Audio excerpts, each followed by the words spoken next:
ఎన్టీఆర్ జిల్లా ఐతవరంలో ఉమ్మడి ఏపీ మాజీ హోంమంత్రి వసంత నాగేశ్వరరావు సమావేశం నిర్వహించారు. విజన్ 2040 రాజధాని భవిష్యత్తు కోసం 40,000 ఎకరాల భూమి అవసరమన్నారు. రైతులు స్వచ్ఛందంగా రాజధాని అభివృద్ధి కోసం భూములు ఇవ్వాలని కోరారు. రాష్ట్ర అభివృద్ధి చెందాలంటే పెద్ద పరిశ్రమలు, సమృద్ధిగా వనరులు కల్పించడానికి సీఎం చంద్రబాబు అహర్నిశలు శ్రమిస్తున్నారని తెలిపారు.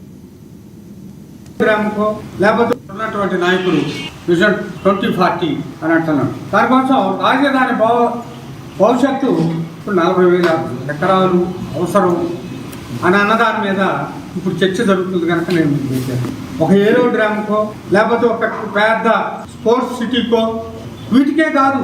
ఇవాళ ఉదాహరణకి హైదరాబాద్ను డెవలప్ చేసిన తర్వాత ఇవాళ రేవంత్ రెడ్డి గారు కానీ అంతకుముందు ఉన్న చంద్రశేఖర్ గారు కానీ అక్కడ 1,000 ఎకరాలు అంతకుముందు కూల్ చేసి ఉండటం వల్ల వాళ్ళు జాతీయ అంతర్జాతీయ సంస్థల్ని ఆహ్వానించడానికి అవకాశం వచ్చి తడవ కాస్త భూమిని మరి ఎక్కడ ఫైనాన్స్ సిటీ అని అక్కడ దాకా చాలా 1,000 మైళ్ళు పోయింది కదా. మనం హైదరాబాద్ పోతే మనకి తెలుసు కదా, గచ్చిబౌలి ఇంకా అక్కడక్కడ దాకా పోయిందంటే అంతకుముందు అది సేకరించి ఉండబట్టి ఇవాళ అభివృద్ధి చెందిన తర్వాత సేకరించినటువంటి కష్టం.